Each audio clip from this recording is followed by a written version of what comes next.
Messieurs les anciens présidents de l'Assemblée nationale, Mesdames et Messieurs les membres du bureau, Mesdames et Messieurs les membres de la conférence des présidents de l'Assemblée nationale, honorables députés à l'Assemblée nationale, chers collègues, Mesdames et Messieurs les membres du corps diplomatique et consulaire, Mesdames et Messieurs les représentants des organisations internationales, Mesdames et Messieurs les généraux et officiers supérieurs du haut commandement militaire, Mesdames et Messieurs les représentants de l'Association nationale des anciens parlementaires, Monsieur le préfet du département de l'Ouémé, Monsieur le maire de la ville de Porto-Novo, Majesté, autorités traditionnelles et religieuses, Mesdames et Messieurs les notables et sages de la ville de Porto-Novo, distingués invités en vos rangs et qualités respectifs, je me réjouis de m'adresser à vous à l'occasion de cette rentrée parlementaire qui ouvre avec solennité la deuxième session ordinaire de notre Assemblée nationale. Je voudrais, au nom de mes collègues députés et en mon nom personnel, vous souhaiter la bienvenue ici et en cette occasion importante de la vie de notre institution. Votre présence ici, jusqu'à cette heure tardive, est le plus beau témoignage de l'intérêt et de la considération que vous portez à l'endroit de l'Assemblée nationale pour son rôle primordial de fabrique de la démocratie béninoise et d'acteur premier dans la consolidation de l'état de droit dans notre pays. Soyez-en remerciés, messieurs les membres du corps diplomatique en particulier. La désaffection vis-à-vis du Parlement est un phénomène qui s'observe sous tous les cieux lorsque la fin d'une législature se profile. Je parle d'expérience. Vous avez résisté à cette tentation, soyez-en vraiment remerciés. J'ose croire que le gouvernement et les autres institutions de la République résisteront eux aussi à cette tentation de désaffection, surtout à la veille de l'ouverture d'une session budgétaire qui est l'occasion pour le Parlement d'exercer la plénitude de ses attributions. Mes collègues et moi-même exercerons nos prérogatives constitutionnelles jusqu'à l'extrême limite de notre mandat. Que nul ne s'y méprenne, la démocratie, c'est ici.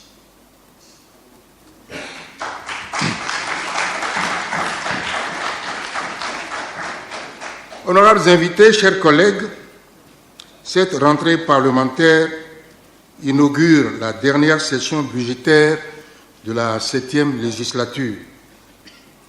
Elle se tient dans un contexte politique national particulier et j'ajouterai enthousiasmant où nos efforts communs pour la création d'un système partisan plus pertinent au regard des défis nationaux commencent à porter leurs fruits.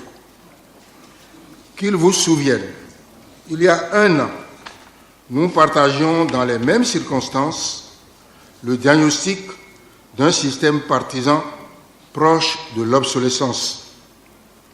Il nous apparaissait de moins en moins capable de remplir ses fonctions essentielles d'animation de la vie politique nationale dans les conditions primordiales de transparence, de redevabilité et d'inclusion. Notre mission, dès lors, était de mener un débat sain et sincère, permettant d'entreprendre des réformes utiles et pertinentes de ce système partisan. C'était un objectif urgent, tant il était impératif de donner plus de sens à l'engagement politique des femmes et des jeunes.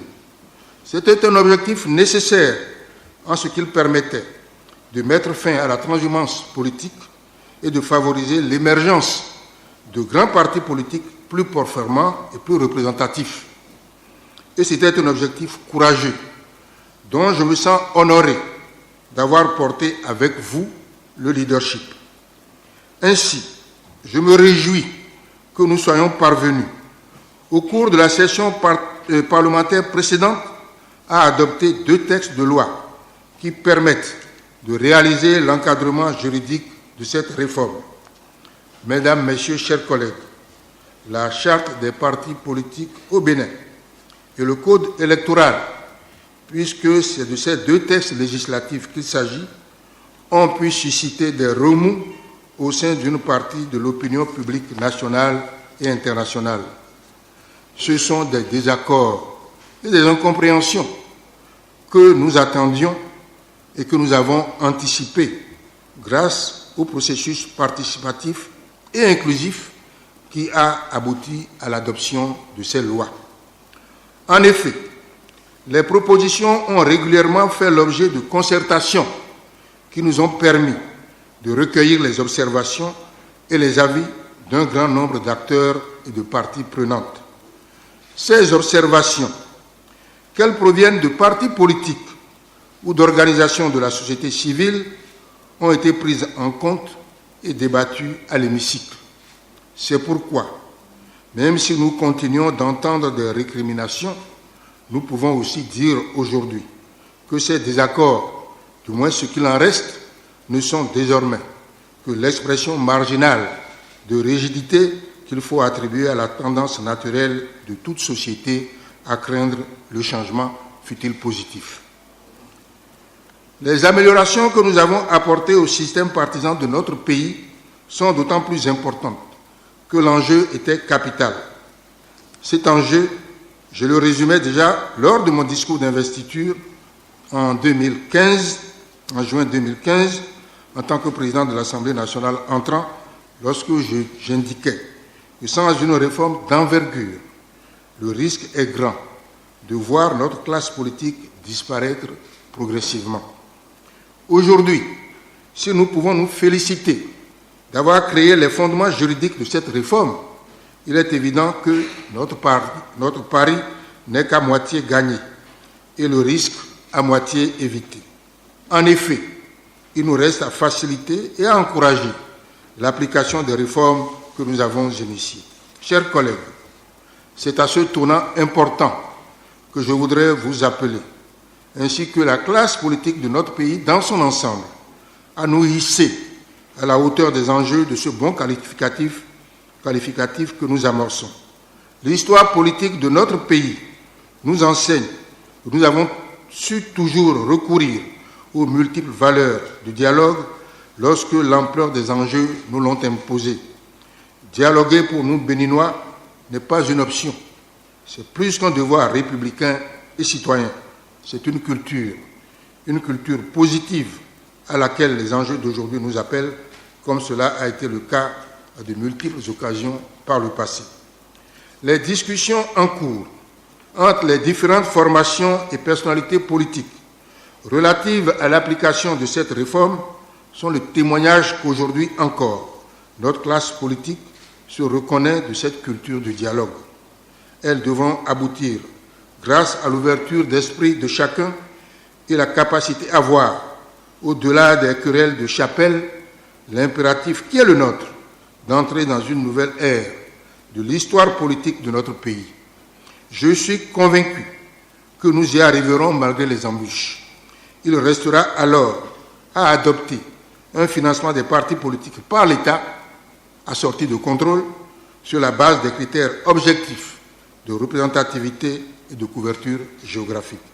Il restera aussi à procéder à la relecture du statut de l'opposition dans le sens d'une prise en charge de l'opposition, de ses intérêts et de ses droits, car il n'y a pas de démocratie s'il n'y a pas une opposition reconnue et opérationnelle. Honorables députés, mes chers collègues, avant d'aborder l'objet de la présente session ordinaire, permettez-moi de vous souhaiter à nouveau un bon retour à l'hémicycle, même s'il est vrai que nos vacances parlementaires ont été interrompues par 5 sessions extraordinaires, dont la dernière s'est refermée il y a à peine 48 heures. C'est l'occasion aussi de vous exprimer mes sincères félicitations pour le travail abattu au cours de la première session ordinaire de l'année 2018.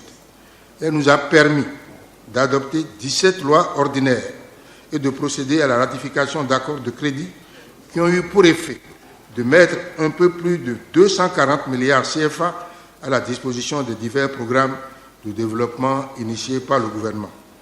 De plus, nous avons examiné le budget de l'Assemblée nationale gestion 2019 et nous nous apprêtons à examiner le budget de l'État gestion 2019. Les divers débats que nous avons eus ont été marqués par un sens de responsabilité de la part de chacun de nous, que je voudrais ici reconnaître et saluer. En dehors de la charte des partis politiques et du code électoral que j'ai mentionné, ils ont aussi permis de renforcer l'arsenal juridique de notre pays pour faire face aux problèmes de notre époque. Ainsi, pour répondre aux nouveaux défis sécuritaires transversaux de notre région et du monde, nous avons adopté la loi portant création de la Cour de répression des infractions économiques et du terrorisme et les lois portant lutte contre le blanchiment d'argent et le financement du terrorisme.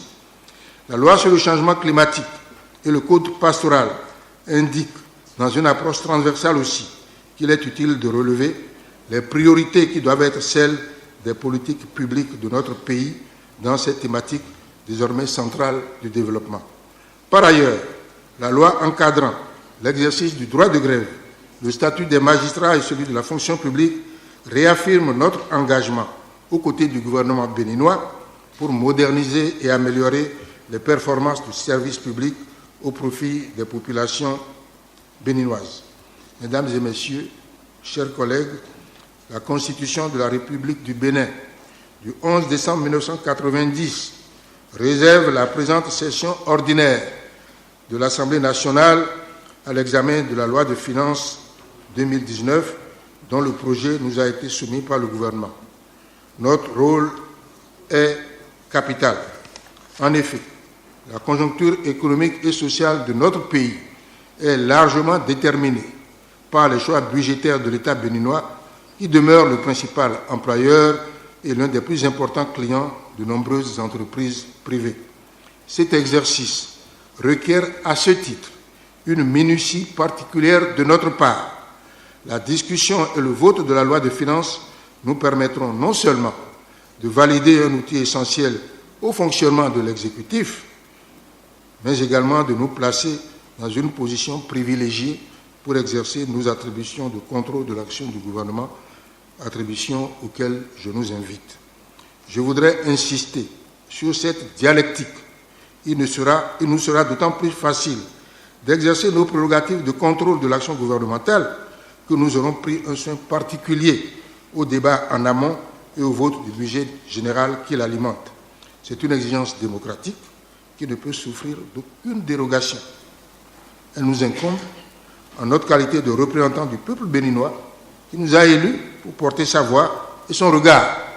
C'est pourquoi je voudrais porter ici le souhait du bureau de l'Assemblée nationale de voir les honorables députés diversifier les moyens de contrôle qui sont à leur disposition, au-delà des questions orales avec débat, qui ont montré leurs difficultés de mise en œuvre en raison de notre calendrier. Il est utile que les circonstances et les dossiers l'imposant de recourir aux questions, non seulement aux questions d'actualité, aux questions écrites, mais de recourir aussi aux auditions en commission. Je suis convaincu que c'est un bon moyen de renforcer la confiance entre le gouvernement et le peuple béninois par une culture saine et responsable de la reddition des comptes. Nous avons émis le vœu qu'au cours de cette session budgétaire qui s'ouvre, nous puissions décider de programmer une journée entière par semaine pour le contrôle de l'action du gouvernement. Cette proposition n'a pas été acceptée, mais je crois que les auditions en commission peuvent nous permettre de résoudre partiellement ce problème. Honorables invités, chers collègues, mesdames et messieurs, je l'ai indiqué au début de mon propos, la session parlementaire qui s'ouvre sera essentiellement consacrée à l'examen du budget gestion 2019. Elle sera également l'occasion de nous pencher sur d'autres dossiers tout aussi importants. Il y en a une bonne trentaine, une bonne quarantaine même, je ne vais pas les citer tous, mais nous avons estimé que la session s'ouvrirait par l'examen du projet de loi fixant le régime des armes et munitions en République du Bénin, de même que la loi sur la traite des personnes humaines. Je voudrais que nous tenions cette promesse et que nous puissions très rapidement, dans les jours qui arrivent, examiner ces dossiers. En dehors d'eux, je peux citer le projet de loi portant autorisation de ratification de la Charte africaine sur les valeurs et les principes du service public et de l'administration, adopté à Addis Abeba le 31 juillet 2011. Je peux citer le Code relatif à la nationalité béninoise. Je peux citer le projet de loi portant statut du barreau en République du Bénin. Je peux citer le dossier, le projet de loi portant loi organique sur le Conseil économique et social, le projet de loi portant statut de la Cour suprême. Bref, il y en a beaucoup d'autres. C'est pour vous dire que notre session, bien que budgétaire, pourra être une session consacrée également à ces dossiers-là. Je voudrais, encore une fois, à la lumière de ces dossiers inscrits à notre ordre du jour, dire que cette session ne sera pas une session de tout repos. Je voudrais inviter les honorables députés ainsi que le personnel administratif de l'Assemblée nationale à s'y consacrer. Je sais que je peux d'ores et déjà compter sur la disponibilité et l'assiduité de tous, et je ne saurais terminer mon propos sans évoquer la contribution continue et très appréciée de nos partenaires techniques et financiers à nos efforts de développement. Je voudrais leur exprimer ici la reconnaissance du peuple béninois et de sa représentation nationale et leur présenter toutes nos excuses pour le retard que nous avons mis à ouvrir cette session. Sur ces quelques mots, je remercie chacune et chacun d'entre vous et je déclare ouverte la deuxième session ordinaire de l'année 2018 de l'Assemblée nationale. Vive l'Assemblée nationale, vive la démocratie, vive le Bénin. Je vous remercie.